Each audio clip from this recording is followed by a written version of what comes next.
On a crisp October night in 2014 in the suburbs of Longueuil, Quebec, Canada, 23-year-old Jenique Dalcourt was savagely attacked on a bike path. Her life cruelly cut short by a brutal assault. The case baffled investigators and haunted the community, while the unknown perpetrator seemed to vanish without a trace. For years, her family and friends held on to hope, even as leads grew cold and answers remained elusive. Then, nearly a decade after the brutal crime, a breakthrough would reignite the quest for justice. Jenique Dalcourt was a bright, vibrant young woman whose life was filled with promise and potential. Residing in Longueuil, Quebec, she was known for her infectious positivity and kind-hearted nature. At 23, she was at a stage in her life where she was exploring her passions and carving out her path for the future. In her free time, Jenique enjoyed outdoor activities, including walking and cycling, often taking advantage of the scenic bike paths around Longueuil, a pastime that would abruptly end and brutally cost her her life. On October 21, 2014, Jenique Dalcourt's routine evening walk home from work turned into a horrifying nightmare on a poorly lit bike path. As she made her way along the familiar route, enjoying the solitude of the area, she was suddenly attacked with an iron bar and her life was brutally ended.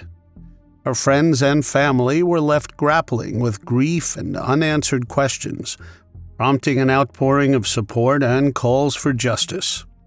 Immediately following the discovery of her body, Longueuil police responded swiftly. They launched an intensive investigation into the circumstances surrounding the case. A year after Jenique's life was taken, a small white cross and commemorative plaque were erected in her memory near where she was assaulted. At the same time, Monique Dalcourt, Jenique's mother, started a petition. She says that the government is not doing enough to support the families of crime victims.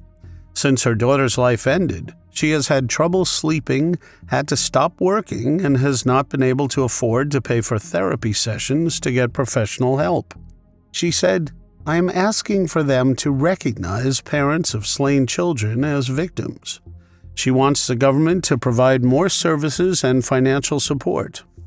According to her, the government should pay for all psychotherapy sessions for parents who lost a child in a violent crime, for as long as it is deemed necessary by their doctors. She also says parents should be reimbursed for damages if they are no longer capable of working as a result of their child's demise. Over the ensuing years, the investigation into Jenique's case remained active, with periodic updates from authorities who promised Jenique's family that they were committed to finding the perpetrator. Advancements in forensic technology and persistent police work kept hope alive for Jenique's loved ones, who endured the agonizing wait for answers. After nearly a decade of relentless pursuit of justice, Longueuil police announced a major breakthrough in Jenique Dalcourt's case. In May 2024, authorities revealed that Michael McDuff Jalbert, 35 years old, had been arrested. He was the man who called the police in 2014 to report the incident and was arrested soon after. But due to insufficient evidence at the time, he was released without charges, leaving the case wide open. Only this time, he was charged with first degree in connection with the brutal slaying that had shocked the community back in October 2014.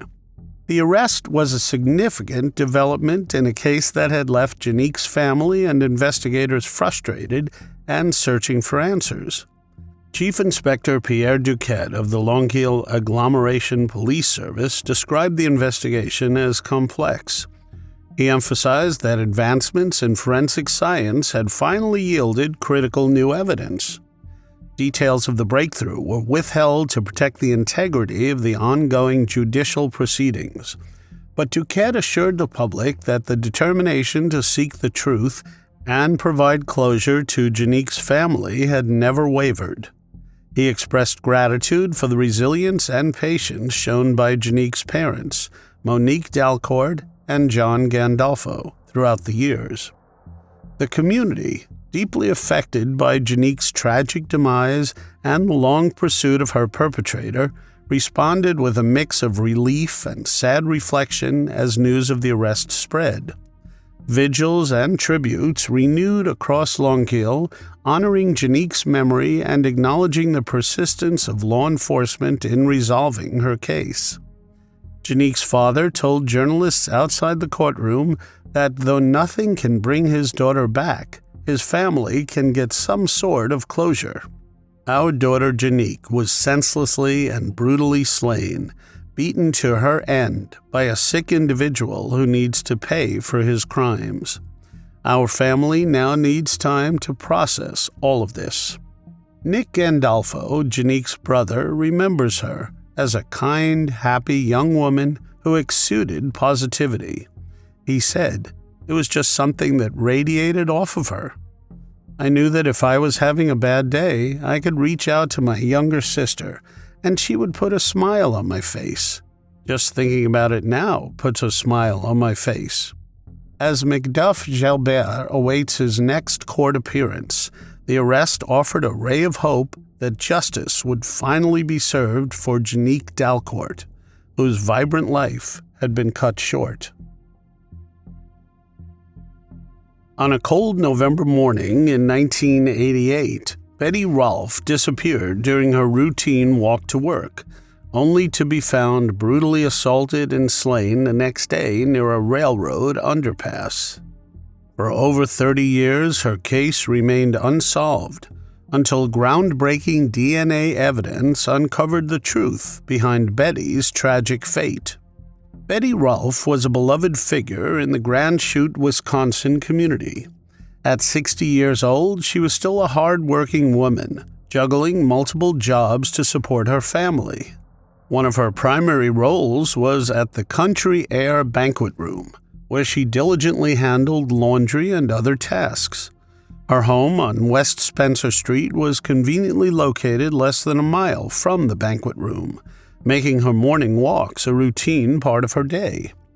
Despite the hardships she endured, including a tumultuous marriage, Betty remained a pillar of strength and love for those around her, which would make her fate all that more tragic. On the early morning of November 6, 1988, Betty Rolf left her home to walk to work. But that Sunday, Betty never made it to her destination. Her absence at work was unusual and immediately raised concerns among her colleagues and family. When she did not return home later that day, her family grew increasingly worried and reported her missing to the police. The next morning, a thorough search was conducted by local authorities. The community was on edge, anxiously awaiting any news about Betty's whereabouts. Tragically, their worst fears were confirmed when her body was discovered near a railroad underpass on West Spencer Street, just half a mile from her home. Betty was found partially clothed near a railroad crossing and bridge on West Spencer Street in Grand Chute. The scene was grim. She had been beaten, assaulted, and strangled with the strap of her purse. Some of the contents of her purse were strewn around, including $30 in cash and a document she planned to send to a local newspaper about her and her husband's upcoming anniversary. The police launched an intensive investigation, canvassing the area for witnesses and collecting evidence from the crime scene. Despite their efforts, the immediate investigation yielded few leads. The technology available at the time limited the scope of forensic analysis, and the case quickly grew cold. For over 3 decades, Betty Rolf's slaying remained a haunting mystery.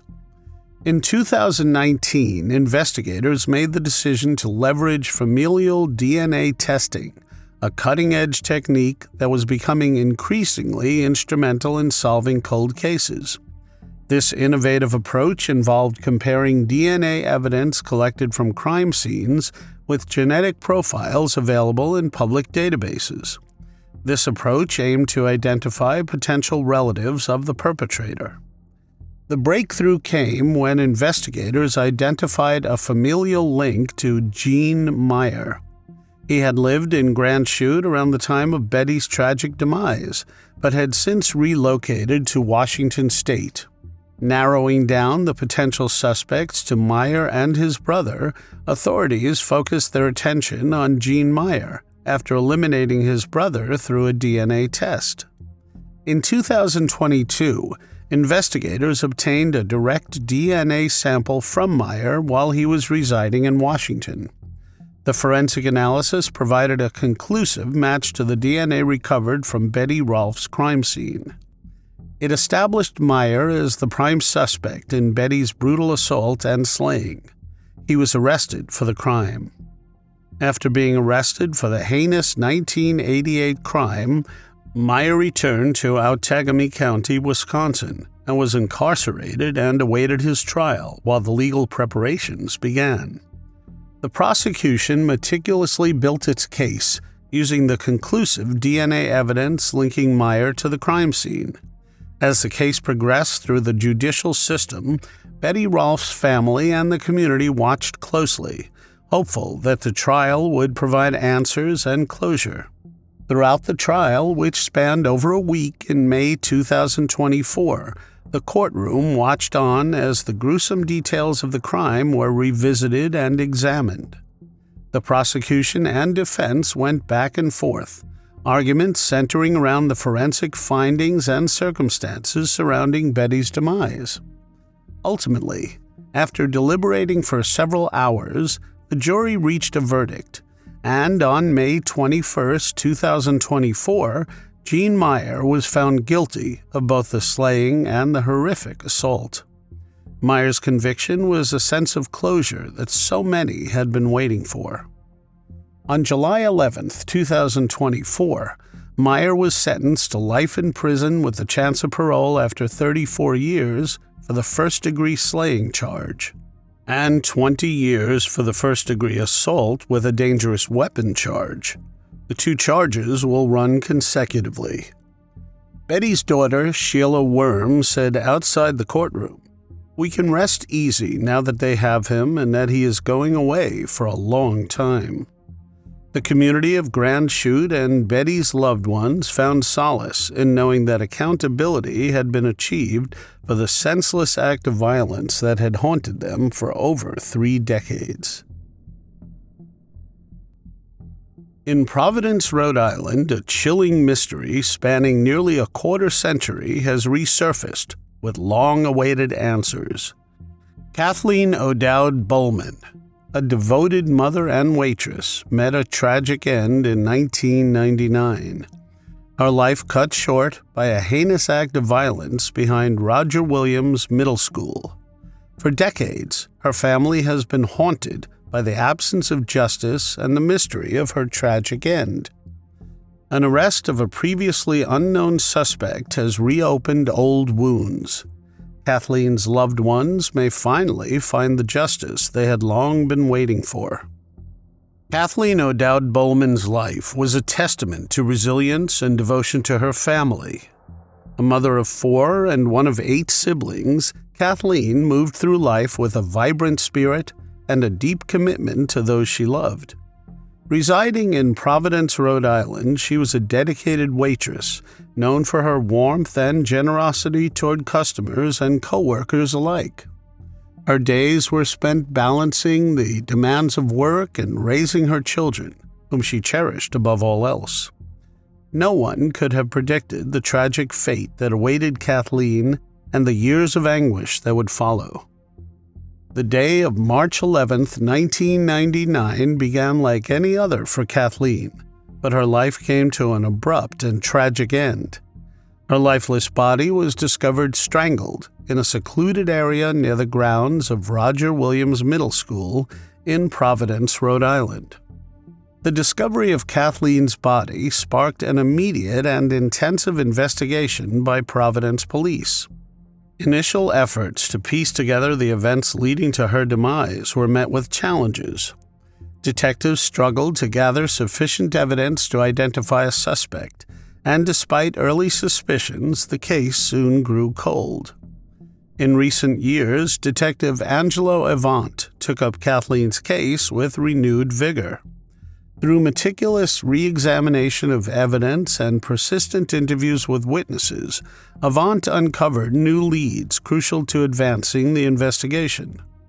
These efforts culminated in a breakthrough when, on April 16, 2024, Kevin Williams, a 53-year-old resident of Providence, was arrested on Road Street without incident.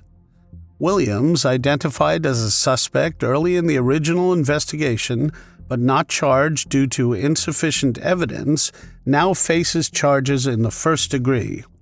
His arrest was a breakthrough moment in the long quest for justice for Kathleen and her family. The legal proceedings began with Williams' arraignment on April 17, 2024, where the indictment was unsealed in Providence County Superior Court. Attorney General Peter F. Noronha emphasized how violent crimes impact victims' families and praised Detective Angelo Avant and the Providence Police Department for making progress in the case. Colonel Oscar L. Perez Jr. also commended the police for holding Williams accountable. In addition to the charge in Kathleen's case, Williams faces charges in Providence's 6th Division Court for violating a domestic no-contact order related to another domestic violence case. Assistant Attorney General James R. Baum and Special Assistant Attorney General Ariel Pittner, along with Detective Angelo Avant, are leading the investigation and prosecution, ensuring a coordinated effort to seek justice. Williams was ordered to be held without bail pending further court appearances. The starting date of the trial must still be announced. The arrest of Kevin Williams for the slaying of Kathleen Boleman is a significant step toward justice after more than 2 decades of unanswered questions and heartache. For Kathleen's family, they face a mixture of emotions. They are relieved that steps towards closure are finally being taken. Yet they are grappling with the deep sorrow of losing her in such a tragic manner, knowing no amount of justice could ever make up for their devastating loss. Tom O'Dowd, Kathleen's brother, said the family is feeling a sense of relief about the arrest, but also anger, because they do not know why the suspect targeted Kathleen nearly 25 years ago. Tom said, "It was very surprising because no one had heard of this guy at all before. Relieved now that someone has finally been arrested for this." Cynthia Balcom, Kathleen's sister, said in a statement, "A day does not go by where we do not think of her. When the newness of this wears off, we will take comfort in knowing that justice will finally be served. I just wish our mother was here to see this moment." On a quiet August evening in 2018, the community of Conway, South Carolina was shattered by the brutal slayings of Robert Ford and his son, Robbie Ford. Found lifeless outside their home on Highway 19, the grisly crime sent shockwaves through the small town. As investigators delved into the case, a sinister plot began to unfold, one that involved betrayal, greed, and a chilling scheme orchestrated by someone close to home. This left many wondering what could drive a family member to such an unthinkable act. 59-year-old Robert Ford was a beloved member of the Conway community. He grew up in the area and spent much of his life serving at Good Hope Baptist Church, where he was a legacy member and the choir director for many years. Robert's deep love for music was a significant part of his identity, with a repertoire that spanned from old gospel hymns to contemporary Christian songs. Robert's commitment to his community was evident in his day-to-day life. He would share produce from his garden and always greet people with a friendly smile. The tragedy that would eventually shatter the Ford family was not the first hardship Robert endured. In 2016, his beloved wife Melda Ford would pass away. It was a loss that deeply affected him. But despite this personal tragedy, Robert remained a pillar of strength for his family and community. 25-year-old Robbie Ford was Robert's son and a young man with a promising future. He was a student at Clemson University, where he pursued his studies with the same dedication his father showed him throughout his life. The father and son bond was strong, with Robert financially supporting Robbie through his education and personal challenges.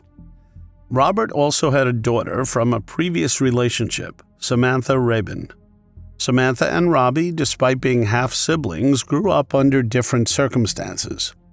While Robert and Robbie lived together in their home on Highway 19 in Conway, Samantha had her own residence and was managing her own life separately from her father's household.